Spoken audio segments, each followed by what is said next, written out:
Así arranca es esto, la fábrica del día de la fecha, esta primera parte del programa en donde lo que hacemos es hablar de la industria de la música y todo lo que la rodea, una industria de la música que hace un par de años nada más precisaba de barcos, de camiones, de container que lleven de un lado al otro del planeta Tierra todo lo referido a esto que tanto nos gusta, discos y lo que se te ocurra. Han aparecido las tiendas digitales y para hablar de todos estos cambios y más es que nos nutrimos de diferentes diálogos, hemos hablado con productores, hemos hablado con sonidistas y con músicos, muchos músicos, como es el caso del día de la fecha, donde nos vamos para Suecia para hablar con The Notorious Bizarro Brothers, que ya están conectados con nosotros. Hi, my friend, I'm Manu, there is Raulo, are you listening me good? Yeah, I hear you fine. You guys hear me? Excellent, my friend. Okay, this is what's gonna happen now. I'm gonna leave you with my friend Raulo. He's gonna make the same question we make all artists and all bands from all parts of the world. And later we're gonna talk about from the present of the band, okay? Okay. Perfect. Sí. I love that firebird I saw behind you. Oh, yeah. Excellent decision. Excelente. An autograph from George Clinton. No. Ya empezamos bien, ok. We start very, very well. Excelente. Bueno, estamos con el amigo Andy que ya apareció en el programa. Saludalo y sí. Andy, we are going to start with the interview. We are live, so we are going to start. I'm happy to meet you again. That is the thing. We are really happy to meet you again because the feeling is mutual. See, because you know that you were one of the first that supports this radio, and it's incredible to repeat. So maybe we became friends and that kind of things. No, it's an honor for us. And can you tell us, please tell us your full name, where are you from, and how old are you? Okay, I am. I'm going by Andy Bizarro right now. It's like the band. Everybody in the band has to change their last name to Bizarro, but my real name is Andy Englund, Englund. Yeah. With the band, everybody changes their name to Bizarro, like the Ramones, you know? Excellent. And where are you from? I'm born in New York, in the United States, but I've been living in Sweden for a very long time now, like almost 30 years, I think. Perfect. And can you tell us which and I'm 54. 50. Well, if you want to say it, I'm over 40, so it's okay. Everything is perfect. Manu is the younger here. And can you tell us which is your first memory of you listening to music? My first memory, probably like just dancing to the music at home when my parents played records. I think that and performing on. We had a fireplace and there was like this stone thing that riz up off the ground in case, like, you know, a log would roll out so it wouldn't start burning. So it'd be like it was like a little stage in front of the fireplace. Perfect. So my sisters and I, we used to dress up and pretend to sing to like, you know, Prince and the Revolution or the Beatles or the Rolling Stones and stuff like that. Excellent. And do like performances in the living room. This is a personal question for me. Manu is a big fan of the Rolling Stone and Prince. Why that kind of mix? I think it was just kind of like what I grew up listening to. My mother brought home the Prince music. Even before Purple Rain came out, she had like the Controversy album and stuff like that. And I just, it sounded kind of weird, but I gravitated to that weird sound. And then also there was like Rolling Stones, Stevie Wonder, Jimi Hendrix, Led Zeppelin, and some folk music too. But a lot of Motown stuff like the Temptations too.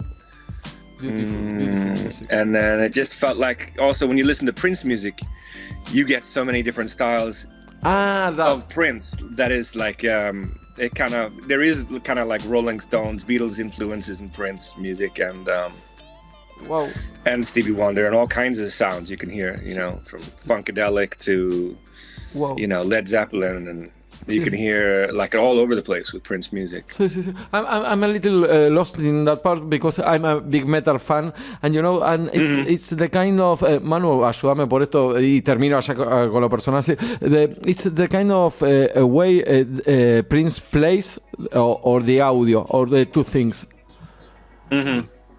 What do you think about that?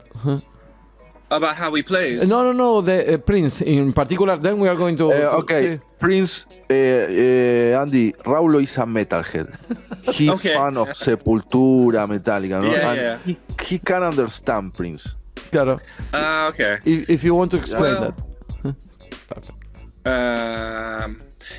Sometimes it takes a while to get into his music back. I remember when you'd buy a new album, because he changed from album to album. It'd be like a new sound almost, like, you know. And some songs you would like instantly like, but other songs maybe you have to listen to it, like, you know, and you start to grow into it maybe after a month or 2 months. Then it changes and they grow on you. But it could be an acquired taste, like some of the more avant-garde stuff he did, you know, and it was so cutting edge when it came out that nobody really sounded like that. So I think yes, and takes some time to get into it.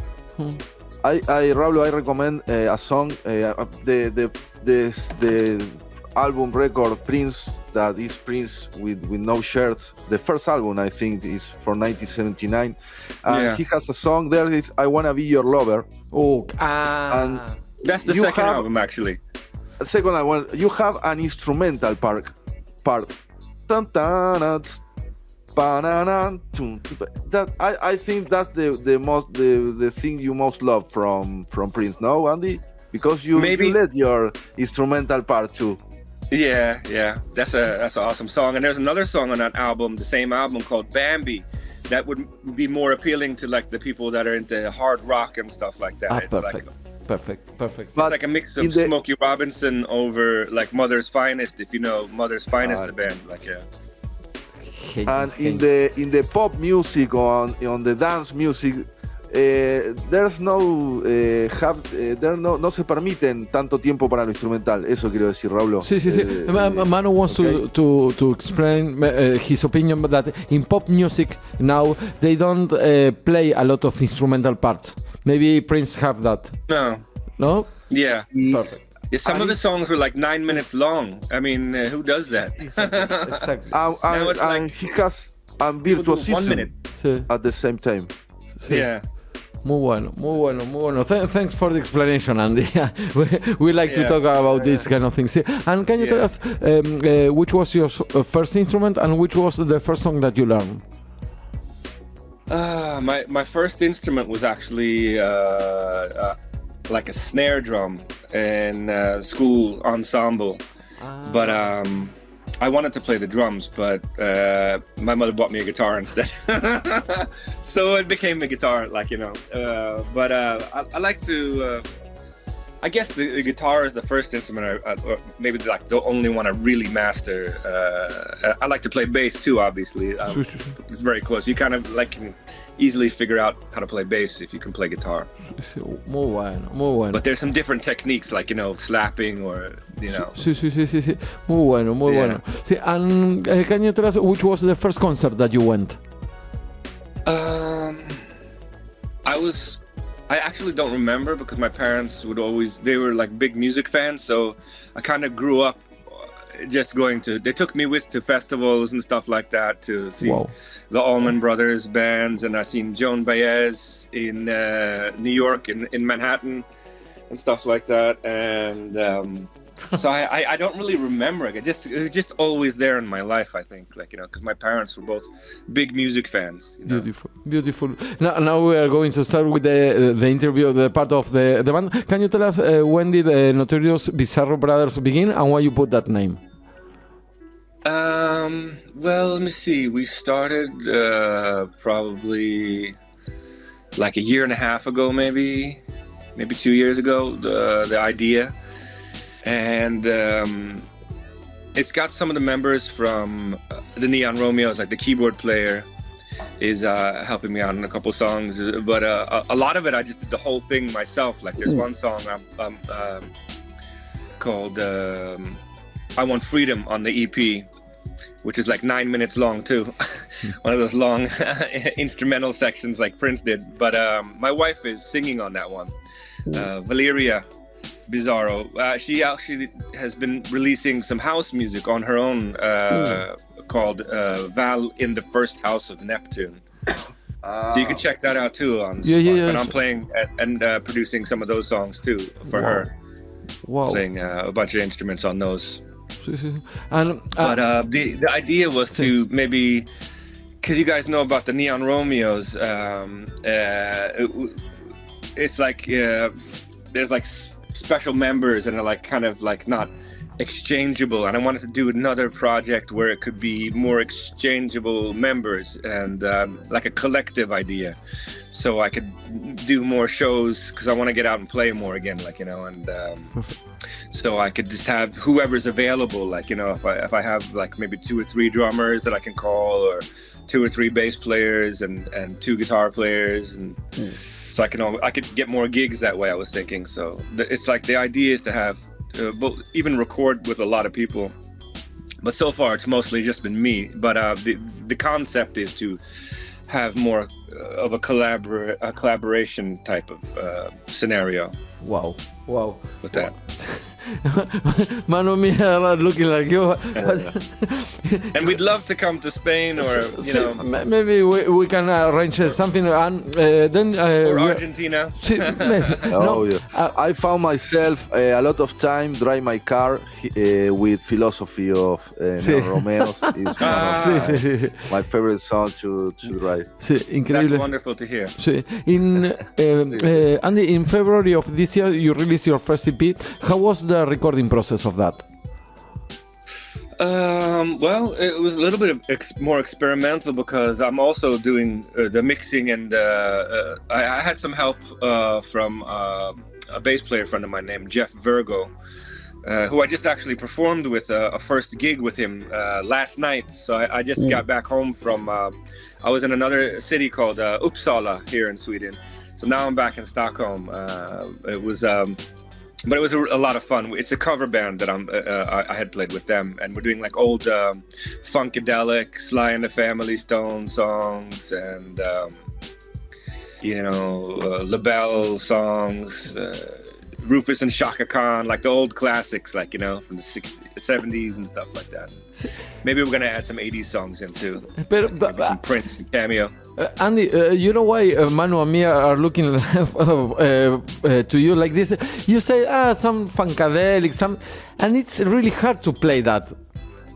It's really hard to. You can't really find it anywhere either. If you try to look on YouTube, you know, the songs we did, like, you can't find anybody even teaching those songs. You have to really figure it out for yourself. No. So how can you do that? You have to have a good ear and patience. You got to be patient, and you got to really listen. That is there is some new technology in these recording programs I work with, like Logic, where you could separate the tracks, and you can hear a little better like what the guitar players are doing. So that's been a little helpful, actually.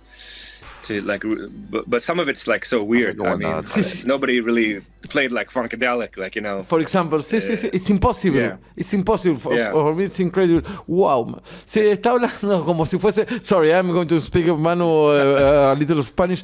Está hablando como si fuese, no, toco un par de funkadelic, me junto con un par y salgo a tocar. Que es un nivel de la puta madre. Sí. And when you meet other people, the other people, you say that you want to make something like a little collective. How do you meet the other people, and you say, well, we can make this and make that? How people feel about that? Well, I just met this most amazing drummer. I did a weird gig a couple weeks ago, like 2 weeks ago, at this theater here in Stockholm, and it was 100% improvisational, improvising against street dancers. So we would interact, and how they would dance, we had changed like the way we were playing and stuff. So I met a drummer there that night, and we were just like blown away by each other. We had like we had a real connection, like, you know. Wow. And you were playing the guitar or the bass? Yeah, I was playing guitar. Oof. And we were just like jamming on the sound check for like, I don't know, like everybody else left, but we just like stayed, and we were just locked in, and we were just grooving. It was so much fun. And we just had like this magical connection, and it turns out that he lives like right here in my neighborhood, this guy, and I never knew about it. He's from London. So, but he was so good. I mean, it was just amazing to play with him. And so that's going to be definitely someone you're going to hear on the next Bizarro Brothers EP I put out, which will hopefully be pretty soon this summer, I think. Perfect. Then send to us, please. the new things. Definitely. Perfect. See, and I'm a bass player, you know, but I play some metal and rock and roll and grunge and that kind of things. How do you feel when you meet someone and the groove is not the same or it is the same? What do you do? You know, I play with a lot of drummers and I don't like them, but I have to play. How do you manage that kind of things, you know? Sorry, the question, but you're in Stockholm, in Sweden, and I want to know because for us it's a cold place, you know, and playing like groovy and that kind of things. How do you manage that? Well, sometimes it's you know, because it's cold, it's more fun to do indoor activities like playing with other musicians and stuff, because you know, you can only go to the beach maybe 1 month, 2 months here in Sweden. The summer is short. So that's I think the cold weather is conducive to playing, you know what I mean, like it breeds musicians maybe more, these cold places like Minneapolis in the States. They have I was there like 3 years ago, and went to Prince's house and the Paisley Park studio, and went on a tour there, and they have so many great musicians in that city. And there was these clubs, like you could see famous people they pop in and jam. They have like this place called Bunkers there. And people would just come in like if they were touring, and then they would play an after show there and just jam with the local musicians. There were so high class musicians there. Wow. It was amazing to see. But sometimes you get stuck with musicians that are maybe not as good as you'd like, or you don't have the vibe. That can be difficult, and you have to try to make it work. Perfect. Maybe they could be even good musicians, but you don't have a good vibe with them, like, you know, but you have a gig and you got to get through it, like, you know, so you just try to be professional and do the things to get through it smoothly as possible. Perfect. But on the opposite side of that, when you meet someone like this drummer I met, I mean, it's just like magic. It's almost like you don't need language. You don't even need to talk with words. You're just talking through the groove and the music and the feelings and the emotions of the music, and that is like the best. That's just like when time stops and you just don't think about anything. You're just in the moment and you feel like this groove. And that is like the best. And, exactly. Nice, beautiful what you're saying. And I miss the word. The word I think is vibe. It's really important. Perfect about that. Sí. Manu, ¿tenés alguna pregunta que les del audio de algo? Sí, eso justamente. What do you think is the hardest sound to emulate? I don't know how to say. I think in the Minimoog or the OV8 and that kind of sound from the Minneapolis sound, from the funk. Well, if you know what kind of synthesizers they use, like if you're gonna do the Minneapolis sound, then you're gonna have to have like a Linn drum machine is good to have if you want to, especially if you want to do the Prince part of the Minneapolis sound, like, you know. That's like essential, and they have some pretty good VST plugins now that are pretty close. Where you can hardly tell the difference, and you have to know how to like kind of use them. And Prince would do a lot of weird things, like put drum sounds through guitar pedals and stuff like that. And then there's another thing you need to probably be like an Oberheim synthesizer, which was famous for the 80s Prince sounds, like, you know. Especially like, you know, early to like I would say 1981 till 88, he was using those Oberheims a lot. And then he started changing. And the DX7 by Yamaha is also another one. You can hear a lot of that in the Prince stuff. And I just got this crazy guitar. It's a Roland GR707. It looks really weird, and it's a synthesizer guitar. It can do guitar sounds, but it can also do synthesizer sounds. And you can hear the Prince using some of the presets on the 1986 album Under the Cherry Moon. for the black and white movie Parade that he did. So you can hear that he uses a lot of the presets, and on the synthesizers too, he liked the presets. You know, it saves time, I guess, like, 'cause he was such a fast recorder, producer, like, put an album out every year, like, you know, pretty much. Wow. Sometimes even more. Es un placer escucharlo. It's a pleasure to listen to you. It's a pleasure. Es espectacular. I'm a real nerd. No, but we like, you know, because you don't act like a nerd. And that is the nice thing, you know. Perfect. Muy bueno, mano. Muy bueno. ¿Hacemos un par de preguntas más? O? Yo por mí cerralo, Raúl. Sí, vamos bien. Planes Espectacular. Sí. Well, I want to listen to your opinion. What do you think about artificial intelligence? Well, that's a touchy subject, but I think you could probably use it as a tool to like get inspired by, but for my own purposes and needs, I think it's so fun to play an instrument that I would do it just for the fun of it. I mean, because it just gives me so much pleasure just to hold a guitar or play a synthesizer or do percussion. A lot of my stuff, I even use like live percussion, like tambourines, shakers, cowbells, blocks, because I just think that's so much fun, like, you know. So even if it's not perfect, and it's just, I do it just for my own egocentric pleasure. It's not ego. It's the cleverest answer that we have in 3 years. Playing guitar is more fun than it's the cleverest. Perfect. I'm going to use that. Like I'm going to use that. The guitar is the original PlayStation. Es excelente, muy bueno. I'm going to use that. Muy bueno, buenísimo. Sí. 2 more questions. Thanks for your time, and it's incredible to speak with you, to have the chance to do that. Then we are going to send you to hang with you guys. You guys seem really like nice. very nice, cool people. Well, thank you. Thanks for that. Can you tell us the future plans of the band of the Bizarro Brothers? Well, I have to start rehearsing them and get some gigs, because we haven't played live as the Bizarro Brothers yet. So that's the next step, is to get the band together and start rehearsing, and because I think we got enough material now to do a whole set list of songs for like maybe do an hour's concert. So, and then after that I would like to, like, you know, play around here in Sweden, but I would love to get back to Spain again, because I just love the audience there.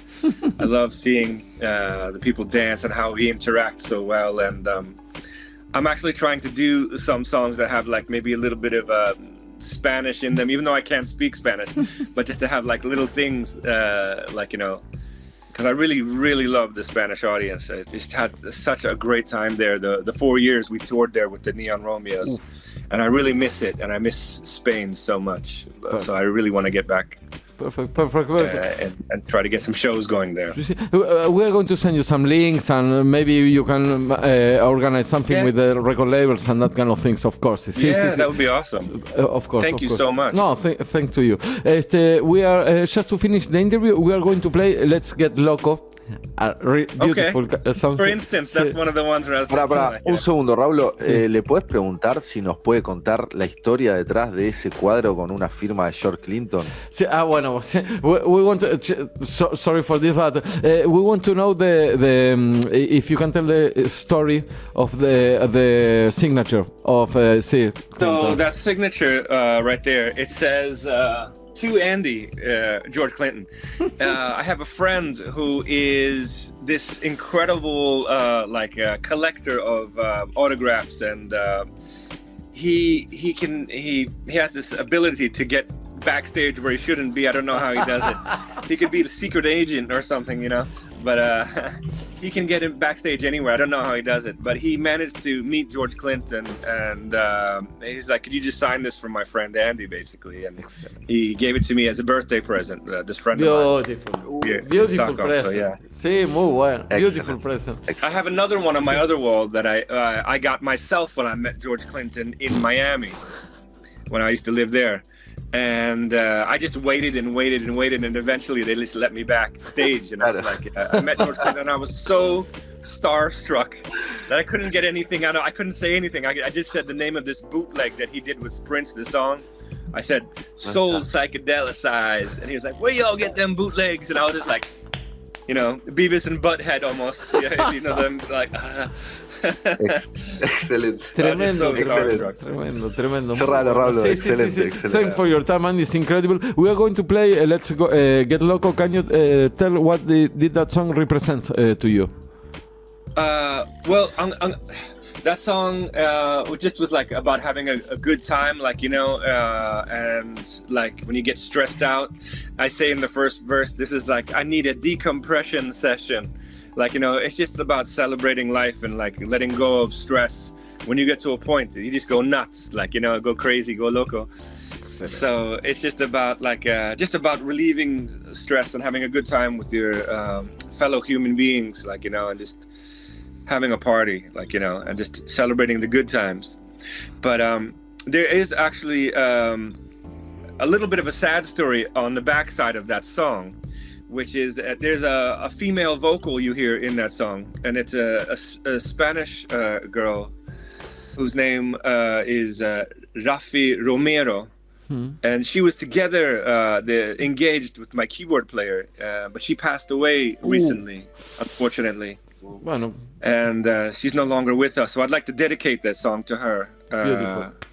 And her family and friends, and my keyboard player, who they were engaged, and yeah, that's the little sad part of that song. Like, you know, but it's he's nice. no longer with us. It's nice that you have that. It's beautiful. It's music. You know, it's music. Yeah. Perfect. Thank you very much, Andy. Thank you really very much. Thank you guys so much. We keep in touch. Okay. Bye. All right. Bye. Thank you. Bye. Llévatelo, Raúl. Aguante Andy y aguante los Notorious Brothers. Hey, Chihuahua. It's time to go out and I'll get loco. I need to hear a yes, don't need to hear no. A decompression session is just what I need. So come along, everyone, and sing with me. Let's get loco. Come on, let's go. Let's get loco. Come on, let's go. Let's get loco. Come on, let's go. Let's get loco. Let's lose our connection to reality. If you don't know how to do it, you can follow me. Just shimmy left and then shimmy right. You cross your legs and turn around and say, alright. Let's get loco. Come on, let's go. Let's get loco. Come on, let's go. Let's get loco. Come on, let's go. Let's get loco.